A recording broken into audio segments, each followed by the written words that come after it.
गणतंत्र महान पर्व सामिल हेले पद्मश्री बापा पलिया साधारण निर्वाचन आज अंतिम पर्यायर पहुंची। सकाळु सकाळु भोटर मानक मध्य भोट देवा तत्परता देखा मिली। ଏହି ଅବସରରେ ଆମ୍ବେରୀ ପଞ୍ଚାୟତ ଅରିଲ ସ୍ଥିତ ସୁଦର୍ଶନ ସରକାରୀ ଉଚ୍ଚ ପ୍ରାଥମିକ ବିଦ୍ୟାଳୟର 3 ନମ୍ବର ବୁଥରେ ନିଜର ମତଦାନ ସାବ୍ୟସ୍ତ କରିଛନ୍ତି ପଦ୍ମଶ୍ରୀ ବାବା ପଳିଆ। ତିର୍ତ୍ତୋଲ ବ୍ଲକ ତଥା ପାରାଦୀପ ବିଧାନସଭା 101 ନିର୍ବାଚନ ମଣ୍ଡଳୀ ଅନ୍ତର୍ଗତ ଏହି ବୁଥରେ ଶାନ୍ତି ଶୃଙ୍ଖଳାରେ ମତଦାନ ନିମନ୍ତେ ପ୍ରଶାସନ ତରଫରୁ ବ୍ୟାପକ ବ୍ୟବସ୍ଥା ଗ୍ରହଣ କରାଯାଇଛି। ଭିନ୍ନକ୍ଷମମାନଙ୍କ ପାଇଁ ହ୍ୱିଲ ଚେୟାର ବ୍ୟବସ୍ଥା କରାଯାଇଛି।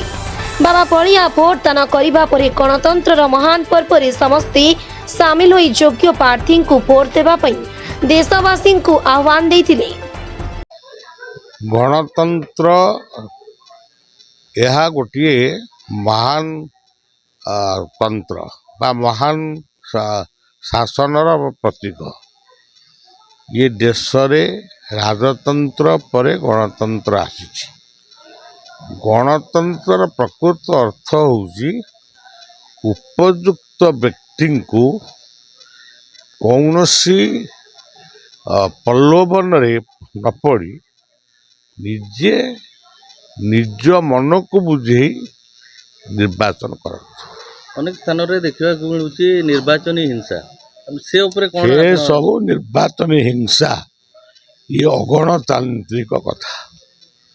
तो निर्वाचन रे हिंसा नहीं।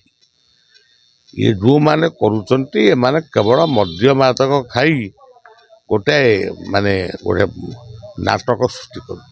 साधारण लोकों को अपन कौन वार्ता देबे? साधारण लोकों को वार्ता होती जे जिए तम पाई सुखर दुखर साथी ही पारिबो जहाकू तुम्हें भावुच उपयुक्त व्यक्ति से व्यक्ति को निज स्वाधीन भाव व्यक्ति साब्यस्त कर। तीर्तोल मानस कुमार सुतार को रिपोर्ट प्रतीक्षा न्यूज।